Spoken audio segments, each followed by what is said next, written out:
0753233899 au 0756238957. Kwa malezi bora ya kiroho, kimwili, kiakili na kijamii kwa mwanao, mlete Kusekwa Memorial Secondary School. Wote mnakaribishwa.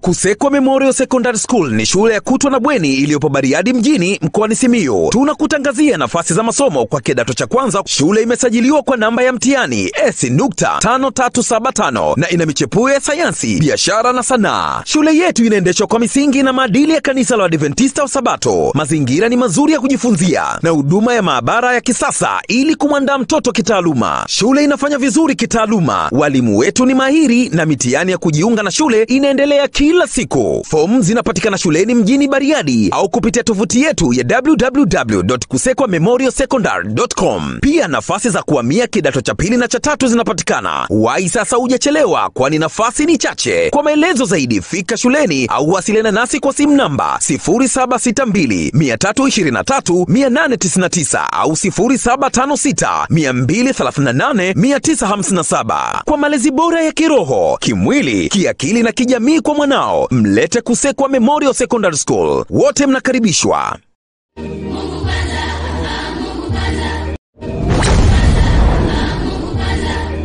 Kusekwa Memorial Secondary School ni shule ya kutwa na bweni iliyopo Bariadi mjini mkoani Simiyu. Tunakutangazia nafasi za masomo kwa kidato cha kwanza. Shule imesajiliwa kwa namba ya mtihani S.5375 na ina michepuo ya sayansi, biashara na sanaa. Shule yetu inaendeshwa kwa misingi na maadili ya kanisa la Adventista wa Sabato. Mazingira ni mazuri ya kujifunzia na huduma ya maabara ya kisasa ili kumwandaa mtoto kitaaluma. Shule inafanya vizuri kitaaluma. Walimu wetu ni mahiri na mitihani ya kujiunga na shule inaendelea kila siku. Fomu zinapatikana shuleni mjini Bariadi au kupitia tovuti yetu ya www.kusekwamemorialsecondary.com. Pia nafasi za kuhamia kidato cha pili na cha tatu zinapatikana. Wahi sasa, hujachelewa, kwani nafasi ni chache. Kwa maelezo zaidi fika shuleni au wasiliana nasi kwa simu namba 0762323899 au 0756238957. Kwa malezi bora ya kiroho, kimwili, kiakili na kijamii kwa mwanao,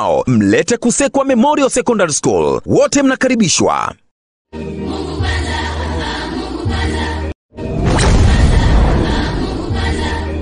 Kusekwa Memorial Secondary School ni shule ya kutwa na bweni iliyopo Bariadi mjini mkoani Simiyu. Tunakutangazia nafasi za masomo kwa kidato cha kwanza. Shule imesajiliwa kwa namba ya mtihani S.5375 na ina michepuo ya sayansi, biashara na sanaa. Shule yetu inaendeshwa kwa misingi na maadili ya kanisa la Adventista wa Sabato. Mazingira ni mazuri ya kujifunzia na huduma ya maabara ya kisasa ili kumwandaa mtoto kitaaluma. Shule inafanya vizuri kitaaluma. Walimu wetu ni mahiri na mitihani ya kujiunga na shule inaendelea kila siku. Fomu zinapatikana shuleni mjini Bariadi au kupitia tovuti yetu ya www.kusekwamemorialsecondary.com. Pia nafasi za kuhamia kidato cha pili na cha tatu zinapatikana. Wahi sasa, hujachelewa, kwani nafasi ni chache. Kwa maelezo zaidi fika shuleni au wasiliana nasi kwa simu namba 0762323899 au 0756238957.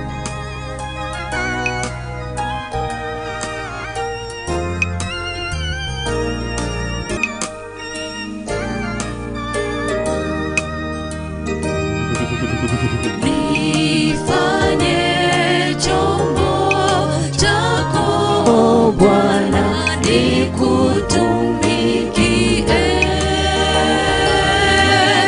Wote walio gizani waione nuru.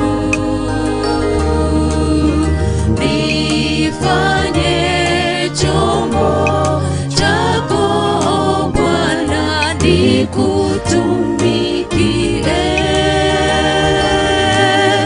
Wote walio gizani waione nuru. Kwa nguvu nazo mali zetu Bwana, hatuwezi kutumika. Ni kwa rehema na neema twaishi twahesabiwa haki. Kwa nguvu nazo mali zetu hatuwezi kutumika, ni kwa rehema na neema twaishi twahesabiwa haki.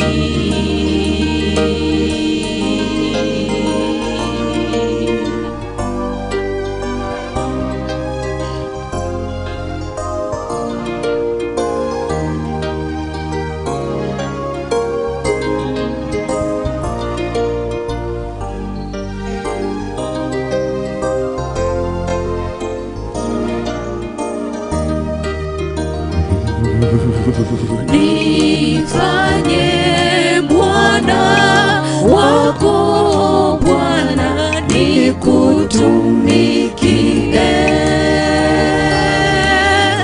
Wote walio gizani waione nuru.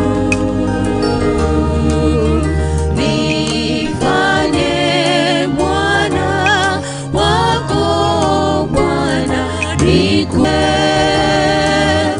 wote walio gizani waione nuru.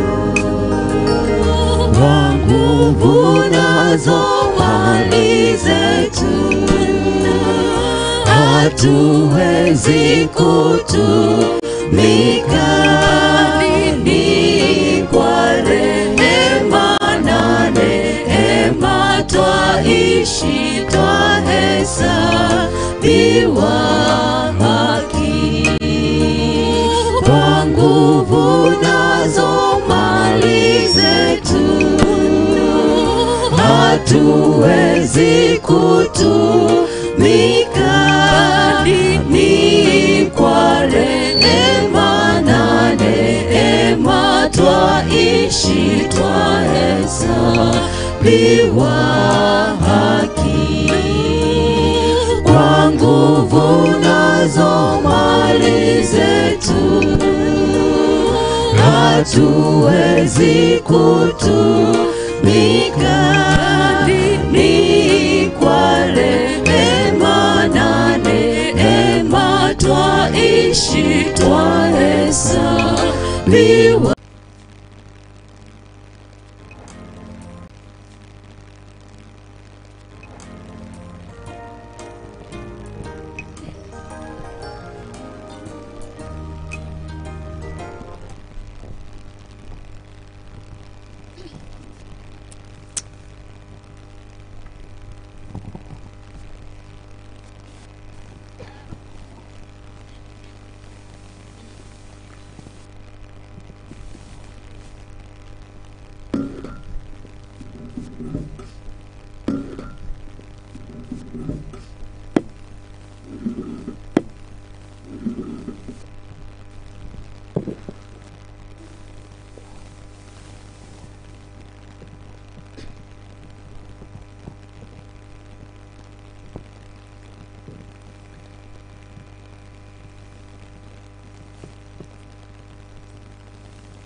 Nasifu shani ya Mungu mwenye zaburi.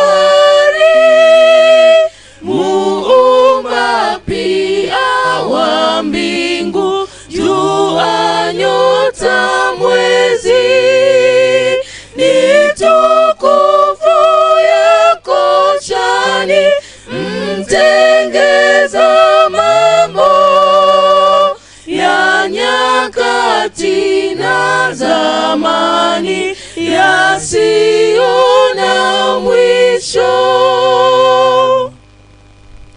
Kadiri ya nionayo ya kusifu Mungu, nchini kanyagayo na hayo mawingu, hakuna hata unyasi usiokukuza, na upepo wavumisha au kutuliza.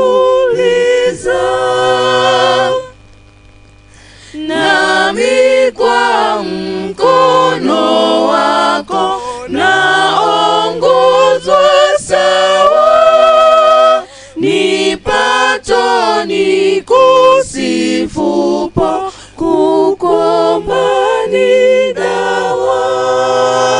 Umenizingira nyuma na mbele baraka, maarifa ya ajabu yanishinda mimi, maarifa ya ajabu yanishinda mimi.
Kitu cha kukuletea Baba yetu, maana ulituagiza tunapokuja mbele zako tusije mikono mitupu, badala yake tuje na kitu cha kukutolea na kukushukuru Baba yetu.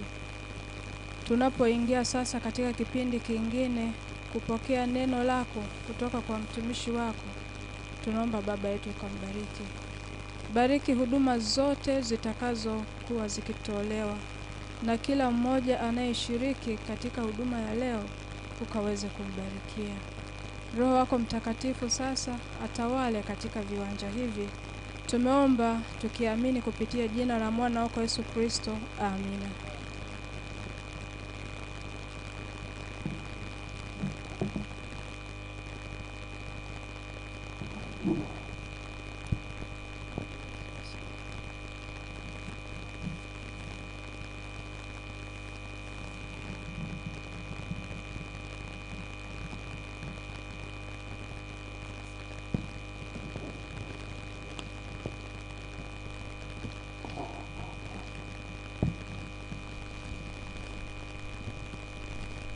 The Lord is good and all the time.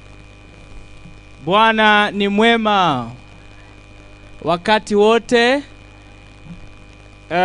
Mnasemaje kwa kwaya zilizotuimbia? Mmesemaje hapo? Hapo nyinyi mmesemaje? Huku mmesemaje? Bwana wabariki.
Okay, tunaendelea na ibada. Niwakumbushe tu ibada yetu iko live pamoja na Kusekwa Memorial Secondary School.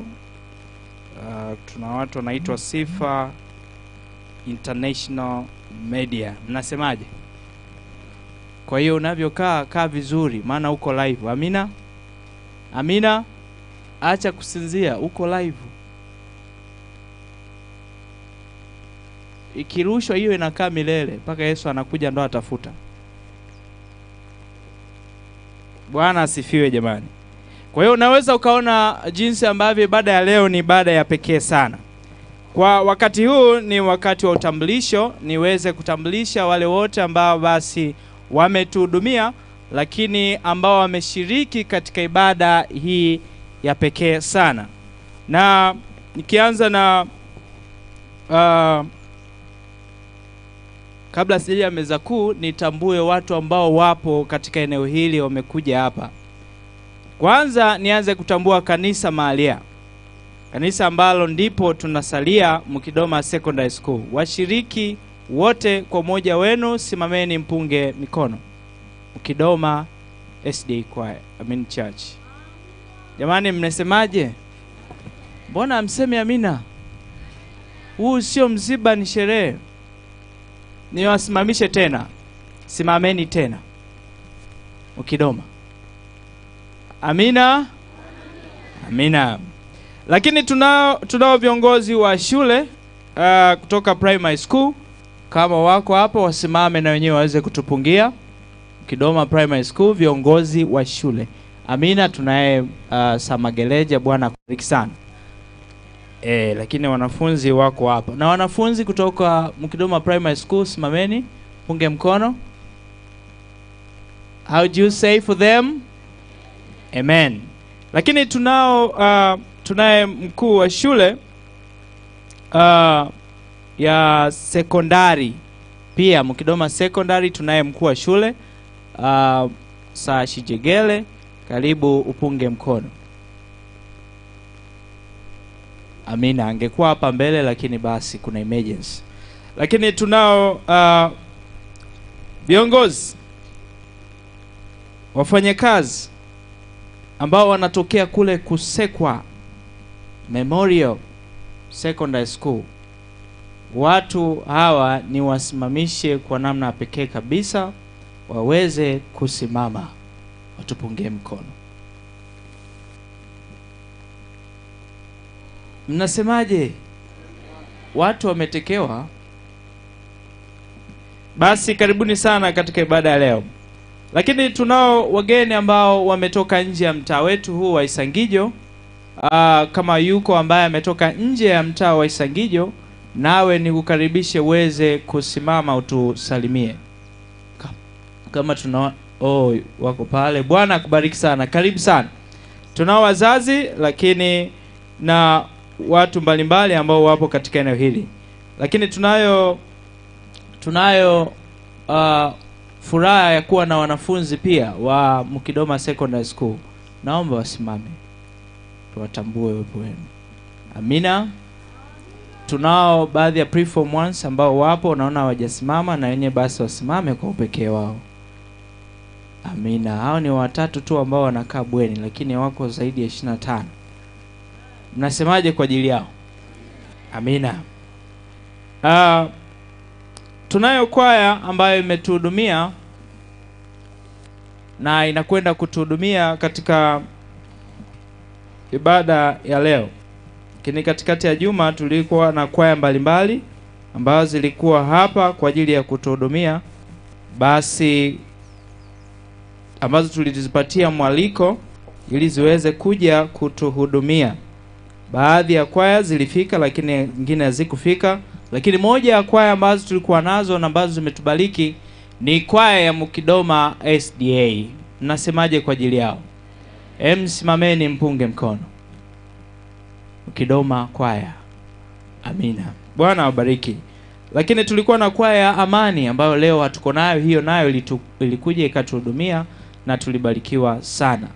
Lakini iko kwaya ya Mkidoma Secondary School na yenyewe ilituhudumia kwa juma hili, nanyi mnaweza kusimama mpunge mkono. How do you say?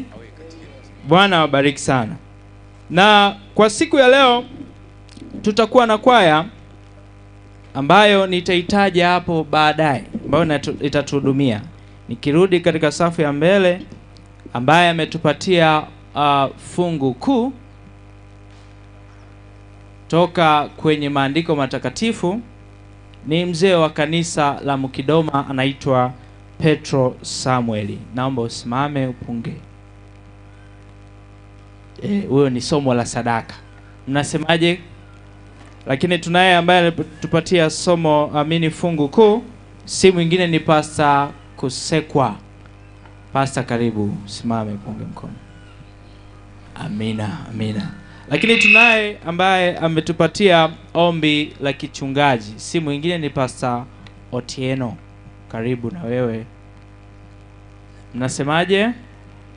Lakini tunaye mama yetu, mama mchungaji Swita, ambaye ameweza kutupatia ombi la shukrani kwa ajili ya sadaka ambazo tumemtolea Bwana, naye alipo aweze kusimama apunge mkono. Mnasemaje? Mnasemaje jamani? Nami ninayeongea nanyi ni Pastor Hosea Maulid, chaplain Mkidoma Secondary. Bwana asifiwe sana. Kwa hiyo kila mmoja ajisikie kukaribishwa katika ibada ya leo.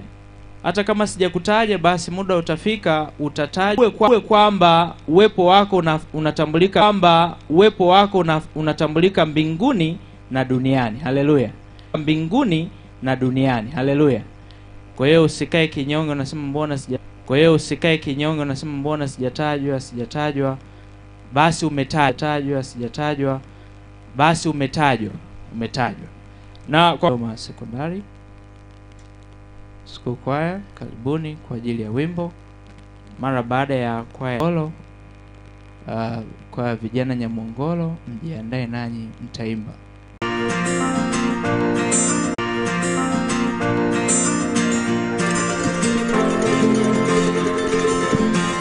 Safari tutakapofunguliwa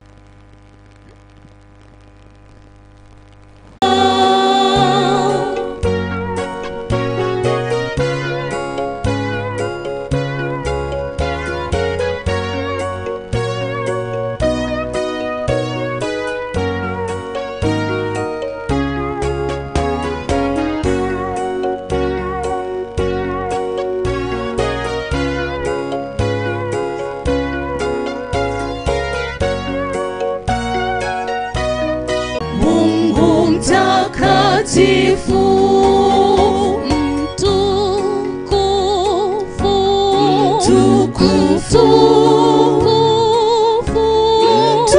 mtukufu, wewe Bwana.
Mnasemaje kwa kwaya? Mnasemaje kwa kwaya? Wakati mwingine tena ambao basi tunaenda kusikiliza neno la Mungu, na mchungaji Kaswamila anakuja kwetu akiwa na neno la uzima. Haleluya. Tumekuwa pamoja naye kwa juma zima akiwa ni mnenaji mkuu, na leo anakuja kwetu tena kwa neno la uzima akiwa ni mnenaji mkuu. Mchungaji Kaswamila anatokea mtaa wa Nyamuongolo, na katika ibada ya leo amefanikiwa kuja na mama mchungaji. Mnasemaje jamani? Mama mchungaji, naomba nikuinue usalimie kutano. Haleluya. Iliyotoka kuimba ni moja ya kwaya ambazo mchungaji Kaswamila anazihudumia. Mnasemaje kwa kwaya? Ombe ili Mungu aweze kumtumia kwa kadri apendavyo, ili ujumbe ambao Mungu amekusudia mimi na wewe tuweze kuupata kama ilivyopangwa, na mwisho wa siku tukaokolewe sisi na familia zetu. Mchungaji Kaswamila, karibu sana kwa ajili ya neno la uzima. Siwepo anayelala. Maombi tutaomba baadaye. Bwana awabariki.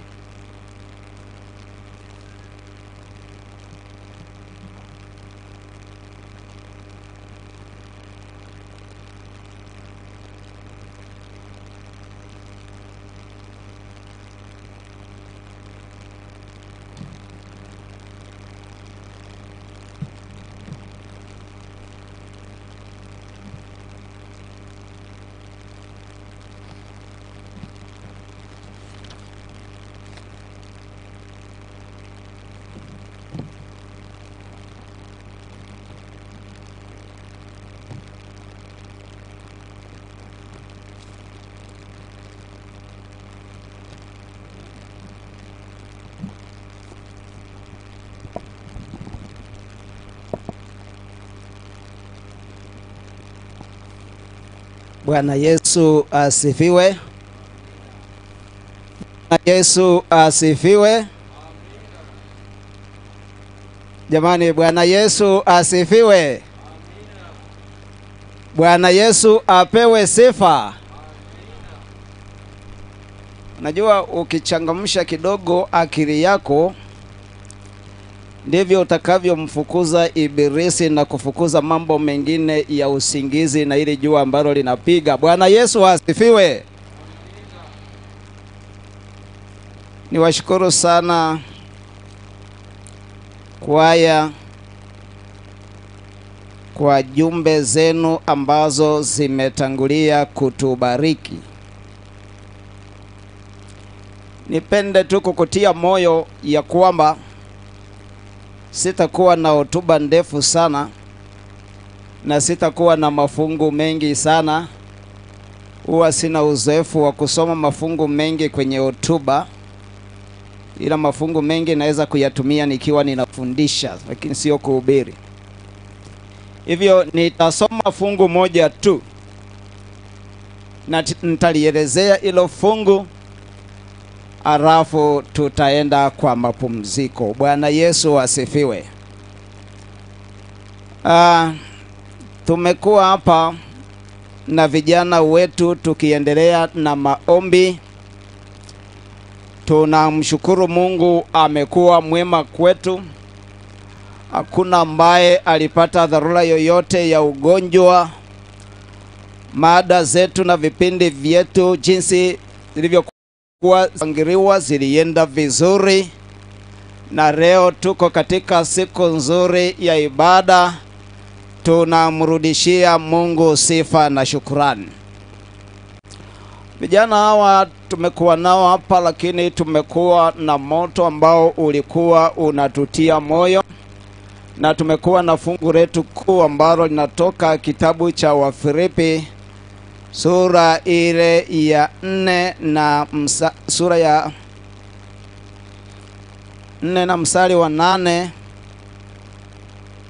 ambayo inatuambia mambo kadhaa pale yameorodheshwa, na aya yamekuwa ni mwongozo wetu katika mafundisho ambayo tumekuwa nayo na maombi ambayo tumekuwa nayo, ya kwamba tukiyaishi haya, tukiyafuata haya, tutakuwa ni watu wema, tutakuwa watu wenye mafanikio katika maisha. Bwana Yesu asifiwe. Bwana Yesu asifiwe. Sasa kwa ajili ya vijana ambao tumekuwa nao hapa, vijana wa Mkidoma Sekondari pamoja na Mkidoma Primary School, tumekuwa ili fungu pamoja na moto wetu ambao ulikuwa unasema building the bridges, a guide to lasting bonds. Whatever things are true, whatever things are honest, whatever things are pure, whatever things are lovely, whatever things are good report, think on this, think on this, think on this. Huo ndio ulikuwa mwongozo wa moto wetu, na tumeangalia baadhi ya vivuko ambavyo vitatusaidia katika safari ya maisha kuweza kufikia maisha yaliyo mazuri, maisha yenye mahusiano na watu, maisha yenye mafanikio. Na leo tunaenda kujenga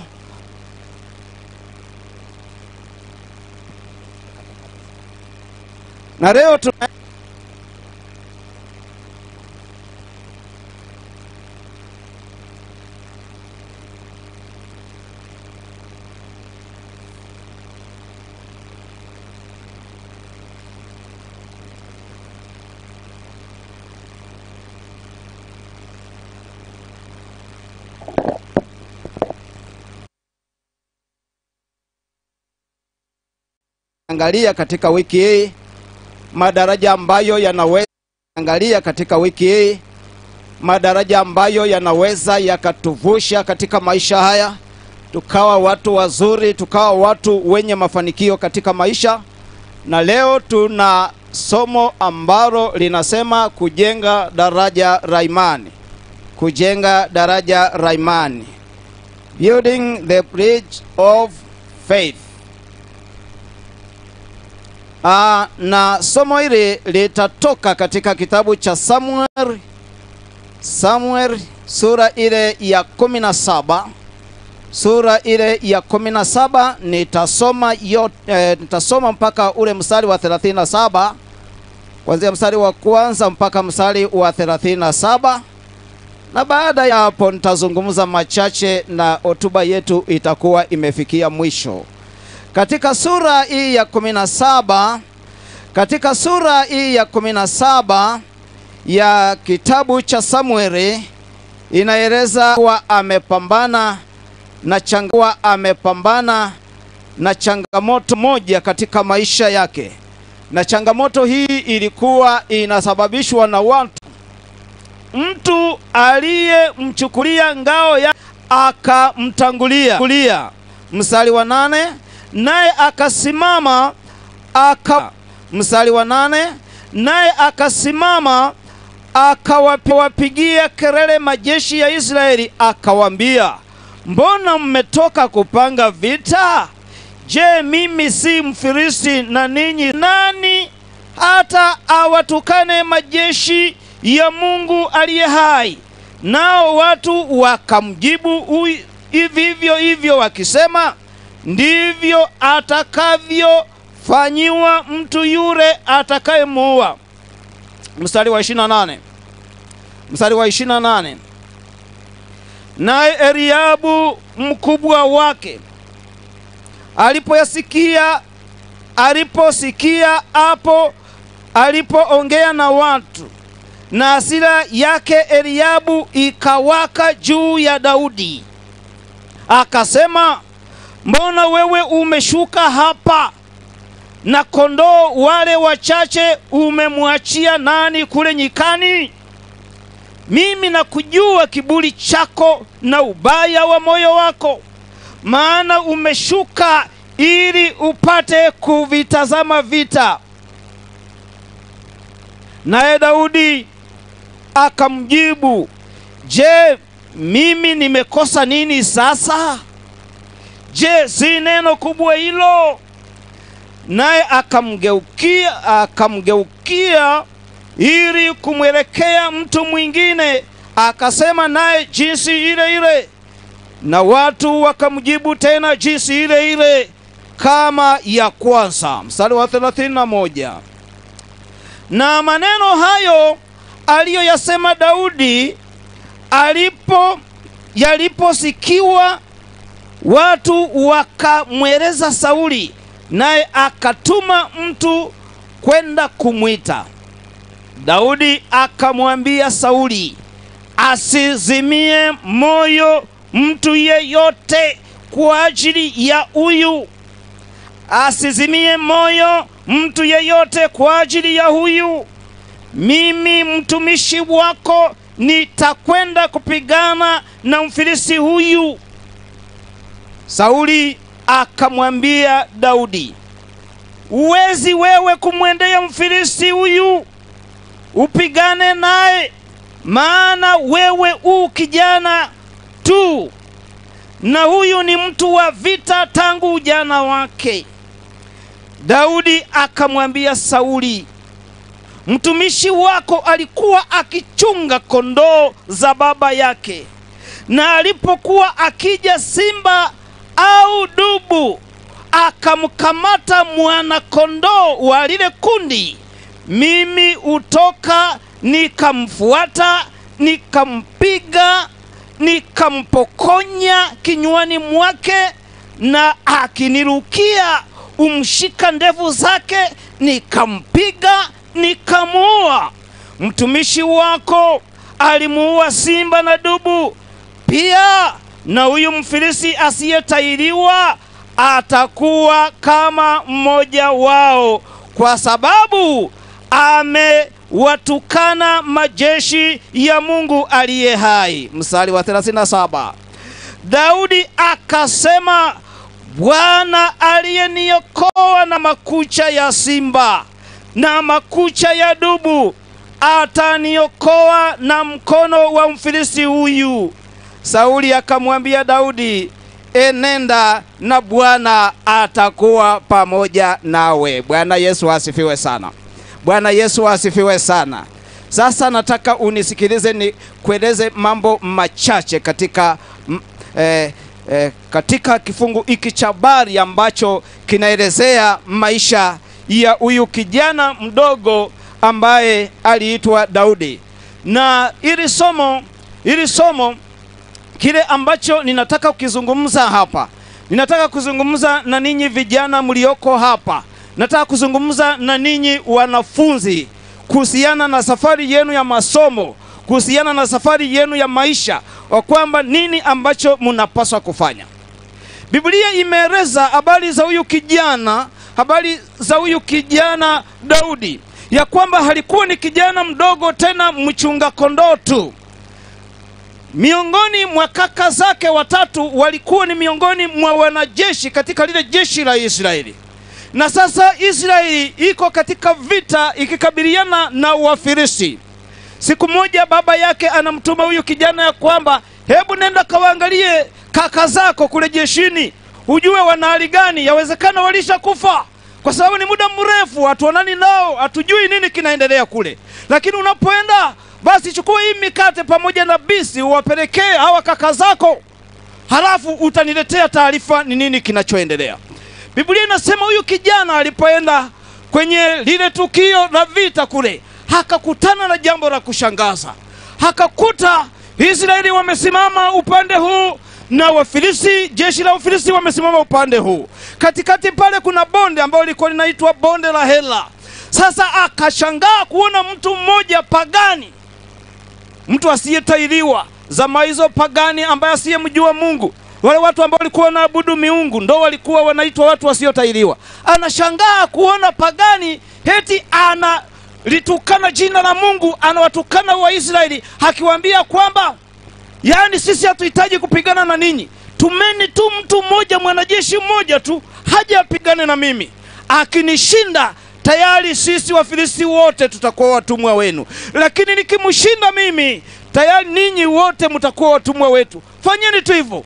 Biblia inasema ya kwamba kwa muda wa siku 40 asubuhi na jioni yule Filisti akawa anatokea, yani kama jinsi mlivyokaa hivi. Ili ni jeshi la Wafilisti, ili ni jeshi la Waisraeli. Anakuja sasa katikati ya uwanja hapa, anakuja anawaambia, ninyi Israeli, ninyi hata huyo Mungu wenu hana kitu. Huyo Mungu wenu huyo hana maana yoyote, hamna Mungu ambaye anasaidia.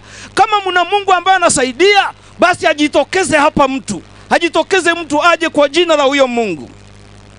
Muda wa siku 40 Israeli, lile jeshi la Israeli walipokuwa wanamuona huyu Bwana hakitokeza kulingana na umbo lake jinsi alivyokuwa, hakisogea hivi wote wanakimbia, hakirudi ndo wanarudi. Siku 40 usiku na mchana. Na tena mchana alikuwa anawavizia katika ule muda wa kufanya ibada, kwa sababu katika Israeli ibada ile ya mchana ilikuwa inafanyika muda wa saa 9. Kwa hiyo alikuwa anawavizia katika huo muda. Kwa hiyo ni kana kwamba alikuwa amevuruga na ibada yao, alikuwa ni shetani ambaye alikuwa anaharibu ibada yao. Daudi ambaye halimtegemea Mungu, alipoona kile kitendo, Daudi akakasirika, akajawa wivu wa Mungu, akasema, ni nani huyu ambaye anamtukana Bwana wa majeshi, na jeshi la Israeli limekaa kimya? Ndipo akamfuata askari mmoja, akamwambia kwamba hivi hakijitokeza mtu kwamba anaenda kupambana na huyu, kwa sababu naona maskari wote wameogopa. Hakijitokeza mtu hapa kwamba anaenda kupigana huyu mtu, hatalipwa nini? Kumbe hawa wanajeshi tayari walikuwa wameshaahidiwa na mfalme wao kwamba ninyi maaskari wangu ninatoa zawadi kubwa. Yani askari yote ambaye atajitokeza kupigana na huyu, zawadi ya kwanza nitampatia mke bure. Zawadi ya pili, ukoo wake wote utakuwa ni ukoo ambao utafadhiliwa na mfalme katika Israeli. Lakini pamoja na ahadi hizo zote nzuri, hakuna askari hata mmoja ambaye alijitokeza. Daudi anauliza, atafanyiwa nini? Atapewa nini? Wakamwambia kila ambacho mfalme alikuwa ameahidi.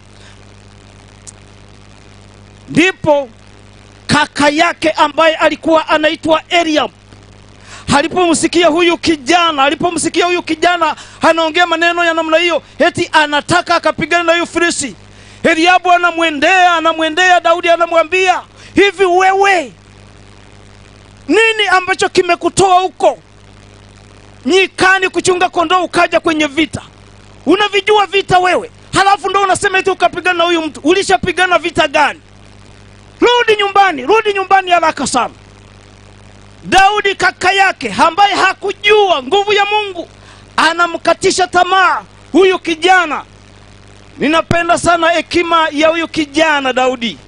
Yani alipoona kaka yake yule asiye na imani anamkatisha tamaa, Daudi akatoka tu kimya, hakupenda kugombana naye. Anamwambia kwamba, kwani jambo hili ambalo ninaliona linatendeka hapa, huyu Bwana anatukana Mungu wa mbinguni, Mungu aliyemuumba. Ninyi mnaona kwamba hili jambo ni jema? Mnaona hili jambo ni dogo? Hiki anachokifanya mnakiona ni kidogo, ni jambo dogo? Siri anafanya jambo la kufuru. Basi kwa sababu ni kaka yake hakamheshimu, lakini akatoka akaenda kuzungumza na watu wengine. Bwana Yesu asifiwe sana. Bwana Yesu asifiwe sana. Bwana Yesu asifiwe sana. Napenda nikutie moyo wewe kijana ambaye bado unaendelea na safari ya maisha. Nataka nikutie moyo wewe kijana ambaye bado unaendelea na masomo, ya kwamba katika safari yako ya maisha kuna nyakati utakutana na mtu ambaye atakukatisha tamaa. Hata ukatisha tamaa ya kwamba wewe hamuna kitu, wewe unajisumbua tu. Kwanza unavyohangaika kusoma akili azimo, yani wewe utafika wapi? Ni heri ungeenda kulima tu, ni heri ungeenda kuchunga ng'ombe.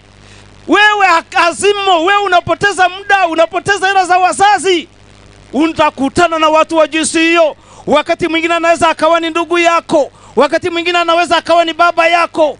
Anakukatisha tamaa, anakuambia hapana, haja kusumbuka na kusoma kutakusaidia nini? Wewe lima, wewe chunga ng'ombe. Nataka nikupatie njia nzuri, tumia njia kama hii ambayo Daudi aliitumia. Usigombane na watu wa jinsi hiyo.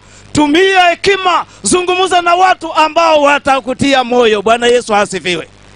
Usizungumze na watu wasio na imani, watu ambao walishakata tamaa ya maisha. Wasikukatishe tamaa. Wewe unapowasikiliza watu wa jinsi hiyo, usisumbuke nao. Zungumza na watu ambao watakutia moyo. Bwana Yesu asifiwe. Bwana Yesu asifiwe. Kama uko pamoja nami, punga mkono wako juu. Punga mkono wako juu. Punga mkono wako juu.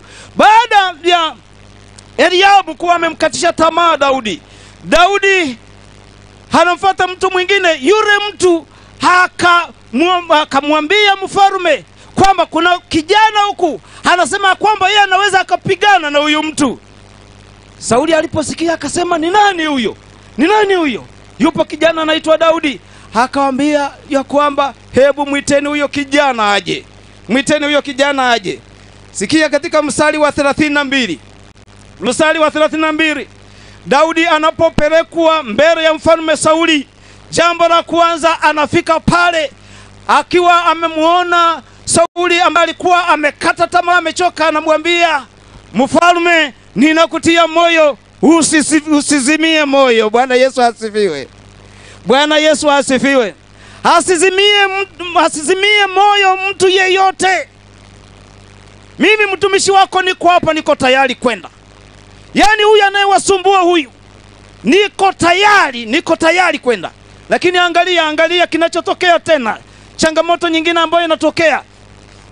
Daudi anapomwambia hivyo, Sauli anamwangalia kuanzia juu mpaka chini, anamwambia, kijana, wewe ulishawahi kupigana vita ngapi? Ulishawahi kupigana wapi na wapi wewe? Hivi unamfahamu huyu? Unamfahamu vizuri huyu? Vita ambayo alishapigana na umaarufu alionao. Uwezi wewe kwenda kupigana na huyu mtu, uwezi. Huyu naye anamkatisha tamaa. Ngoja sasa nizungumze hili, wakati mwingine linaweza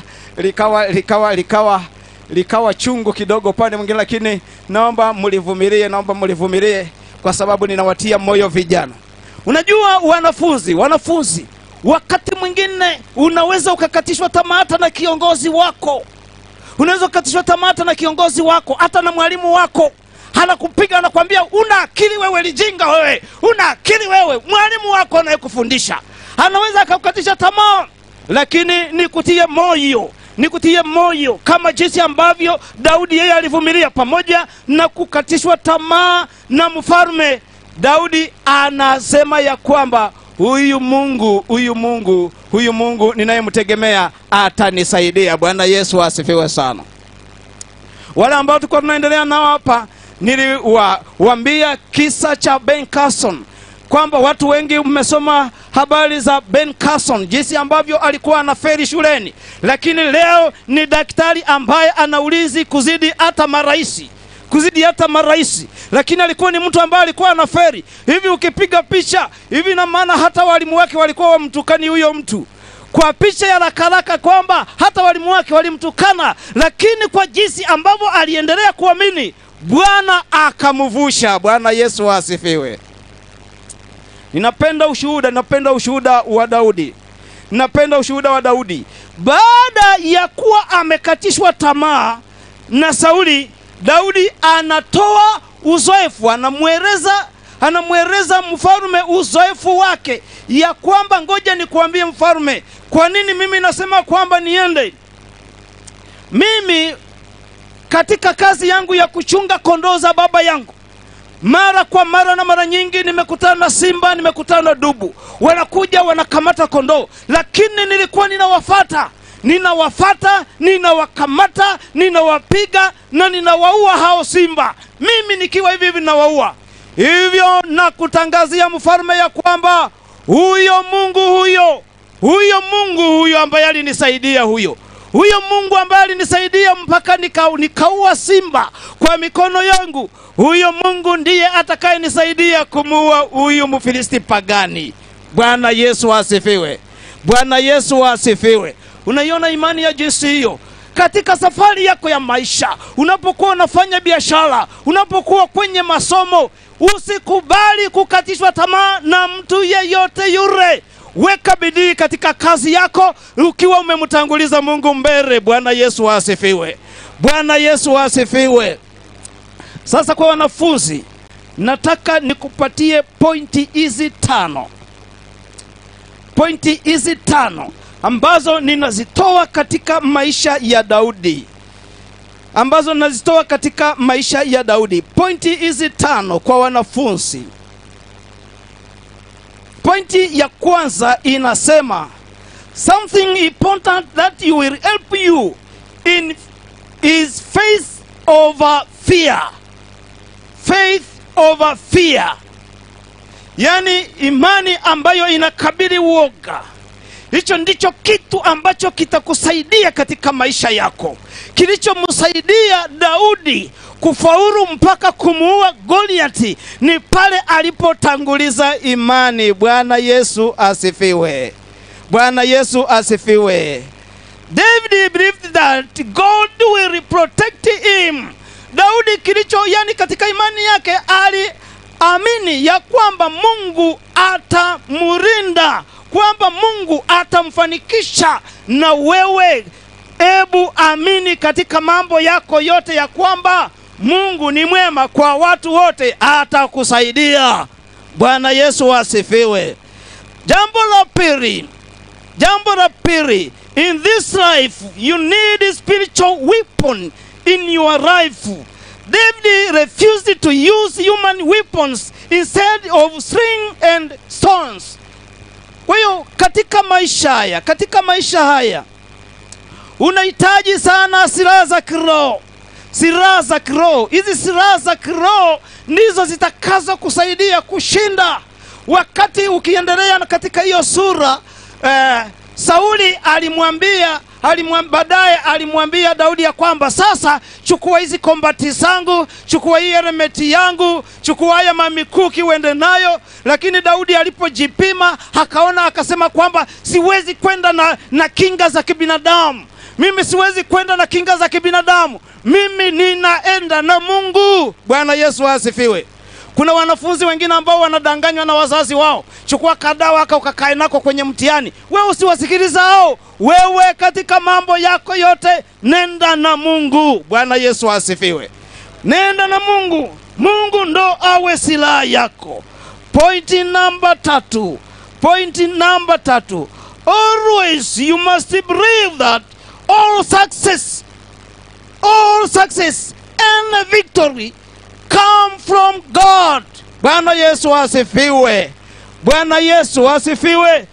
Kwamba mafanikio yoyote yale na ushindi wowote ule daima huwa unatoka kwa Mungu. Bwana Yesu asifiwe sana. Bwana Yesu asifiwe sana. Point number 4 ambayo nataka uende nayo wewe mwanafunzi. Point number 4.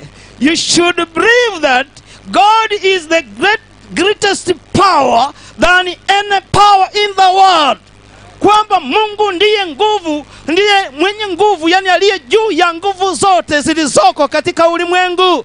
Bwana Yesu asifiwe sana. Bwana Yesu asifiwe sana. Point number 5. You must remember that your past experience can help you to face the present challenges before you. Yani uzoefu wako wa nyuma unaweza kukusaidia kukabili changamoto ambayo inakukabili leo. Bwana Yesu asifiwe. Wakati mwingine usiangalie tu changamoto iliyoko mbele yako. Wakati mwingine fikiria nyuma, Bwana alishanitendea nini? Jinsi Bwana alivyokuokoa katika ile ajali, jinsi Mungu alivyokusaidia katika mambo ya ada, jinsi Mungu alivyokusaidia katika ule ugonjwa, ni vitu ambavyo vitakusaidia kuimarisha imani yako. Wakati mwingine usiangalie tu changamoto iliyoko mbele yako, angalia yale mema ambayo Bwana alishatenda nyuma yako katika historia ya maisha yako. Hiyo itakusaidia, itakupatia nguvu kukabiri hata zile challenges ambazo zinatokea katika maisha yako. The road is good all the time. Pray the Lord. Nataka nimalizie maneno haya. Lastly, I can say that faithfulness in God is not doing something once, but doing something over and over and over. Bwana Yesu asifiwe.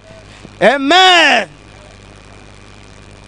Nataka sasa tufanye maombi kwa ajili ya hawa vijana tena. Najua na kesho tutafanya, lakini kwa sababu tunaamini katika huyu Mungu ambaye tumemtegemea. Bwana Yesu asifiwe. Endeleeni fanya kazi zote ambazo unafanya, fanya kwa uwezo wako wa kibinadamu, lakini usisahau mambo haya ambayo tumeyajifunza kutoka kwa mtumishi wa Mungu Daudi. Wakati mnakuja from 4 candles and from 2 candles come forward.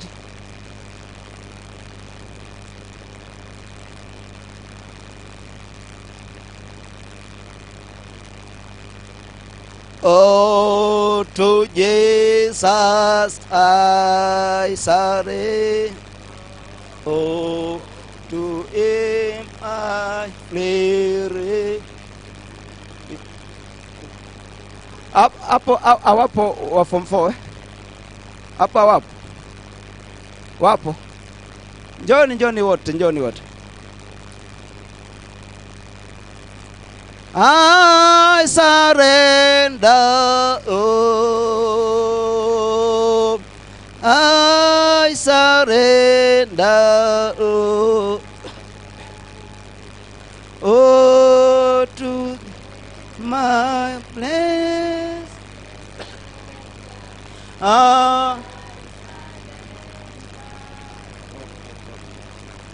Class 4, come forward. Class 4. Wale wa primary. Njoni tunataka tufanye maombi maalum kwa ajili yenu. Hiki ambacho tumekijifunza kwamba ni Mungu anatenda kwa watu wanaomwamini. Mungu yule ambaye alitenda kwa kijana huyu Daudi, kijana mdogo ambaye hakuwa na uzoefu wowote. Huyu Mungu bado ni Mungu huyo ambaye anatenda kwa watu wanaomwamini leo. Bwana Yesu asifiwe. Bwana Yesu asifiwe. Yaani kazi yako ni kuamini na kuweka tumaini kwake kwa jambo lolote ambalo unafanya. Usiangalie watu wanaokatisha tamaa kwamba wewe uwezi. Unajua kwenye ukoo wenu hakuna msomi, wewe unatoka familia ambayo haina pesa, unafikiri nani atakaye kusomesha? Usiangalie hayo. Sema Mungu huyu aliyeruhusu nikazaliwa, huyu Mungu ndiye atakaye nisaidia. Bwana Yesu asifiwe sana. Kuna wachungaji hapa. Mchungaji njoni tuombe kwa ajili. Njoni tuombe kwa ajili ya watu. Kuna maiki nyingine ambayo mnaweza mkawapatia wachungaji?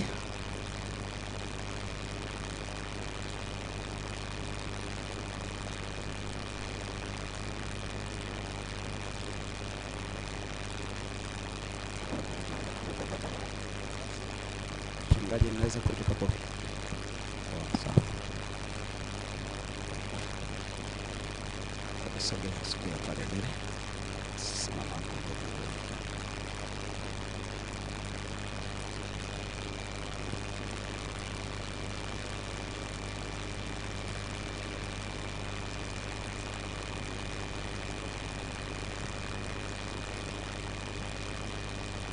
Karibuni pastors. Taomba alafu nami nitamalizia. Haya, tunaomba. Kama hamtojali waliokaa, kama hautajali, ukijisikia kuungana pamoja nasi tuwaombee hawa watoto wetu, unaweza kusimama kama unawiwa kusimama. Tuombe. Baba na muumbaji wetu, jina lako litukuzwe sana. Amen. Pokea sifa, heshima na utukufu. Amen. Kwa sababu wewe ni Mungu na ni Baba anayetupenda. Ni kweli. Tumesikia sauti yako mchana wa leo, nasi tunakuja jinsi tulivyo, tukikusihi kwamba Baba, awali ya yote tusamehe dhambi na makosa yetu. Na pili, tunawaleta watoto wako mbele zako, vijana hawa kidato cha 4, kidato cha 2, na hawa wa darasa la 4. Kwa namna pekee sana Baba, waguse. Amen. Gusa bongo zao. Amen. Wakumbushe yote waliojifunza kwa miaka 4. Amen. Na Baba, siku watakapoanza mitihani yao, malaika watakatifu waweze kufanya mitihani hiyo pamoja nao. Amen. Na wasiwe na sababu ya kuogopa. Amen. Kila mmoja awe na moyo mkuu, kama vile Daudi alivyomshinda jitu. Wape uwezo wa kumshinda jitu hilo la nekta. Amen. Yani kila mmoja apate A. Amen.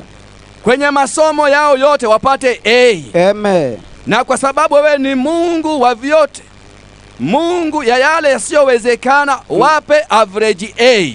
Amen. Wape division 1. Amen. Hata wapate kushangaa. Amen. Nasi tutashangilia na kulimidi jina lako. Amen. Baba, tenda ili jina lako liweze kutukuzwa. Amen. Wasaidie, waondolee maradhi na magonjwa. Amen. Waponye kimwili na kiroho. Amen. Katika jina la Yesu, amina. Amen. Amen. Pamoja na mwenzangu, unganisha maombi yetu na utujibu sawasawa na mapenzi yako. Amen. Katika maisha ya wanafunzi hawa, tunaomba Roho wako Mtakatifu aonekane katika maisha yao. Amen. Kwani wakimpata Roho huyu Mtakatifu, atawakumbusha yote waliokuwa wanajifunza, na maisha yao ya sasa yatakuwa na mafanikio pamoja na maisha ya baadaye katika kurithi uzima wa milele. Amen.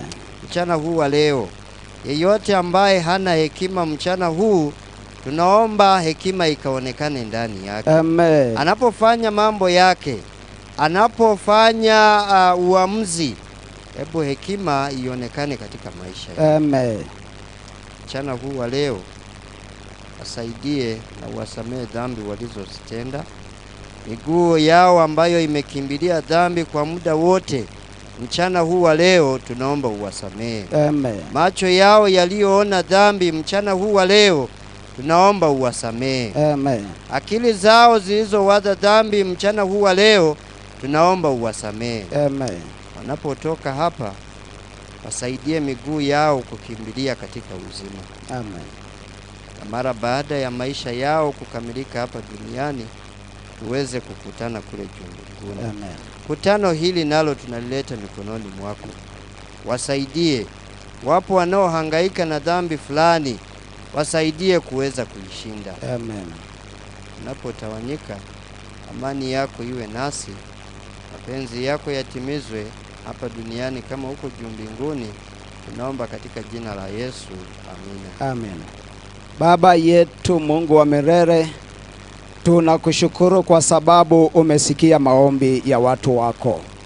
Sasa vijana hawa kama zilivyo ahadi zako, hebu ukawafunike kwa damu yako, kama jinsi ambavyo umetufundisha kwamba wewe unaweza ukageuza maisha ya mtu hata ambaye akutegemewa akafanya mambo makubwa yasiyotegemewa kama jinsi ulivyofanya kwa Daudi.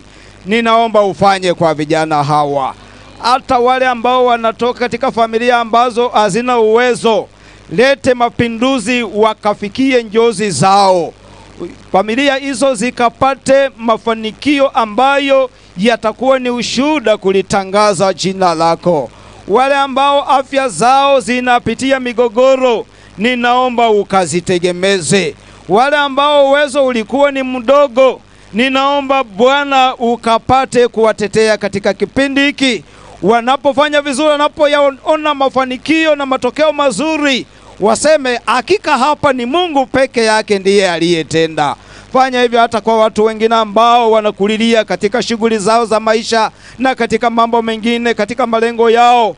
Bwana jitukuze ili uendelee kurudishiwa sifa. Asante kwa sababu umetenda, ni katika jina la Yesu Kristo tumeomba. Amena. Hadi praise.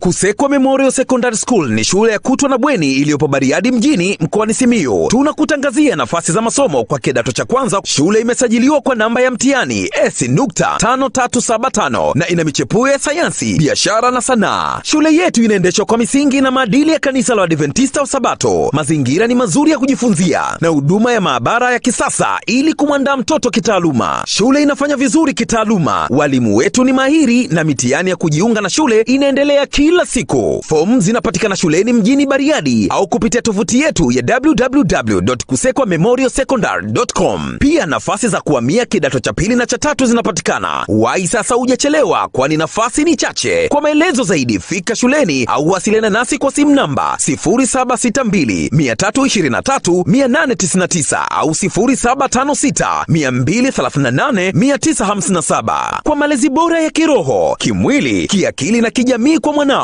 mlete Kusekwa Memorial Secondary School. Wote mnakaribishwa.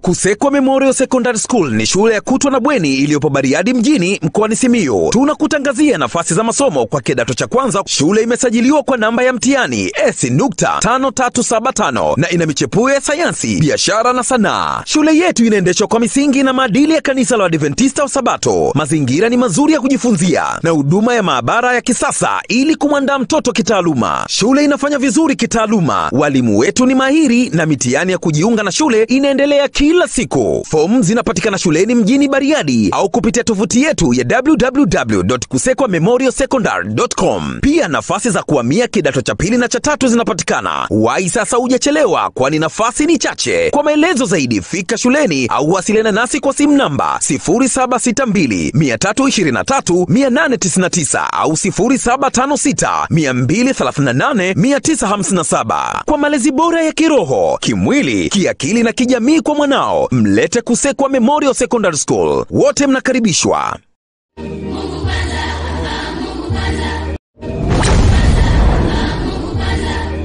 Kusekwa Memorial Secondary School ni shule ya kutwa na bweni iliyopo Bariadi mjini mkoani Simiyu. Tunakutangazia nafasi za masomo kwa kidato cha kwanza. Shule imesajiliwa kwa namba ya mtihani S.5375 na ina michepuo ya sayansi, biashara na sanaa.